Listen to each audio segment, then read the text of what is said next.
UCB bank থেকে ২৫ কোটি টাকা আত্মসাৎ মামলায় সাবেক ভূমিমন্ত্রী সাইফুজ্জামান চৌধুরী ও তার স্ত্রী এবং ইউনাইটেড কমার্শিয়াল ব্যাংকের সাবেক চেয়ারম্যান ও এমডি সহ ৩৬ জনের বিরুদ্ধে চার্জশিট অনুমোদন দিয়েছে দুর্নীতি দমন কমিশন।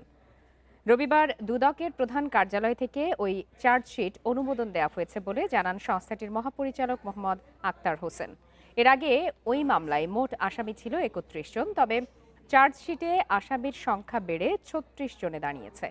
দুদক মহাপরিচালক জানান, কর্মচারীকে মালিক সাজিয়ে নাম সর্বস্ব প্রতিষ্ঠান ভিশন ট্রেডিং এর নামে ভুয়া ঋণ অনুমোদন করিয়ে ২৫ কোটি টাকা আত্মসাৎ ও প্রায় ৯.৫ কোটি টাকা হুন্ডির মাধ্যমে বিদেশে পাচারের অভিযোগ রয়েছে আসামিদের বিরুদ্ধে।